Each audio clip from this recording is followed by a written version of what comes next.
জয় রাধে। আজকের পাঠ শ্রী চৈতন্য মহাপ্রভুর দক্ষিণ ভারতের তীর্থ পর্যটন, শ্রী চৈতন্য চরিতামৃত মধ্যলীলা খণ্ড, শ্লোক 179। সেই বিপ্র মহাপ্রভুকে কইল নিমন্ত্রণ, রাম ভক্ত সেই বিপ্র বিরক্ত মহাজন। কৃতমালায় স্নান করি আইলা তার ঘরে, ভিক্ষা কি দিলেন বিপ্র পাক নাহি করে। মহাপ্রভু কহে তারে শুনো মহাশয়, মধ্যাহ্ন হইল কেনি পাক নাহি হয়। বিপ্র কহে প্রভু মোর অরণ্যে বসতি, পাকের সামগ্রী বনে নামিলে সম্প্রতি। সেই বিপ্র শ্রী চৈতন্য মহাপ্রভুকে তার গৃহে নিমন্ত্রণ করলেন। তিনি ছিলেন একজন মহান রাম ভক্ত এবং বিষয়ে বিরক্ত মহাজন। কৃতমালা নদীতে স্নান করে শ্রী চৈতন্য মহাপ্রভু সেই ব্রাহ্মণের গৃহে গেলেন, কিন্তু তিনি কি ভিক্ষা করবেন? তিনি গিয়ে দেখলেন যে সেই ব্রাহ্মণ রন্ধন পর্যন্ত করেননি। শ্রী চৈতন্য মহাপ্রভু সেই ব্রাহ্মণকে বললেন, মহাশয়, মধ্যাহ্ন হয়ে গেল, অথচ আপনি এখনো পাক করেননি কেন?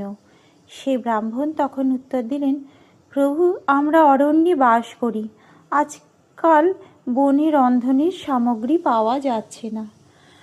বন্য শাক ফল মূল আনিবে লক্ষণ, তবে সীতা করিবেন পাক প্রয়োজন। তার উপাসনা শুনি প্রভু তুষ্ট হইলা, আস্তে ব্যস্তে সেই বিপ্র রন্ধন করিলা। প্রভু ভিক্ষা কইল দিনের তৃতীয় প্রহরে, নির্বিন্ন সেই বিপ্র উপবাস করে। প্রভু কহে, বিপ্র কাহে করো উপবাস, কেন এত দুঃখ, কেনে করো হুতাশ। লক্ষণ যখন বনের শাক ফল মূল নিয়ে আসবে, তখন সীতা দেবী রন্ধন করবেন। সেই ব্রাহ্মণের আন্তরিক উপাসনার পদ্ধতি শুনে শ্রী চৈতন্য মহাপ্রভু অত্যন্ত প্রীত হলেন। অবশেষে সেই বিপ্র তাড়াতাড়ি রন্ধন করলেন। দিনের তৃতীয় প্রহরে শ্রী চৈতন্য মহাপ্রভু ভিক্ষা গ্রহণ করলেন, কিন্তু অত্যন্ত বিষণ্ণ হয়ে সেই ব্রাহ্মণ উপবাসী রইলেন।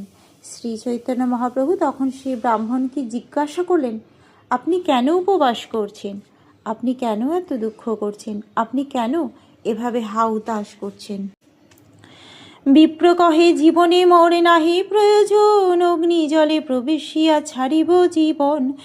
জগন্মাতা মহালক্ষ্মী সীতা ঠাকুরানী, রাক্ষসে স্পর্শিল তারে ইহাকানি শুনি। এ শরীর ধরিবারে কভু না জুয়াই, এই দুঃখে জলে দেহ প্রাণ নাহি যায়। প্রভু কহে, ভাবনা না করিহ আর, পণ্ডিত হইয়া কেনে না করহ বিচার।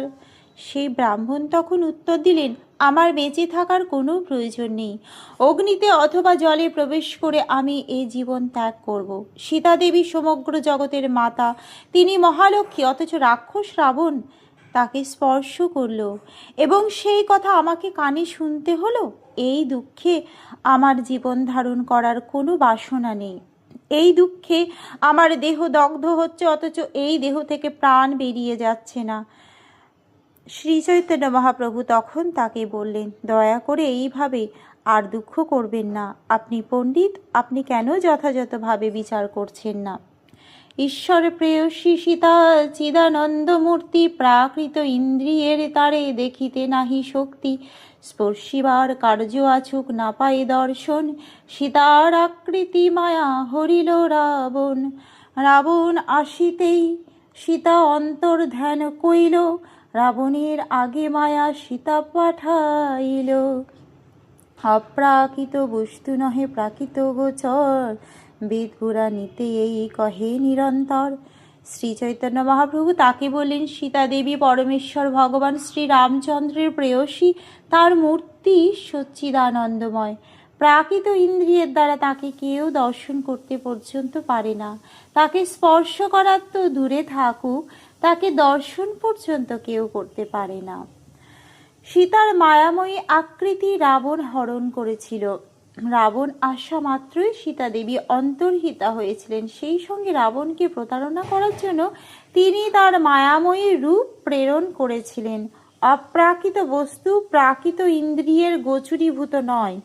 সমস্ত বেদ এবং পুরাণে নিরন্তর এই সিদ্ধান্তই প্রতিপন্ন হয়েছে।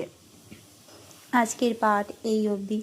ভজ শ্রীকৃষ্ণ চৈতন্য প্রভু নিত্যানন্দ, শ্রী অদ্বৈত গদাধর শ্রীবাসাদি গৌর ভক্ত বৃন্দ। হরে কৃষ্ণ কৃষ্ণ কৃষ্ণ হরে হরে, হরে রাম রাম রাম হরে হরে। জয় রাধে জয় রাধে, জয় রাধে জয় রাধে, জয় রাধে।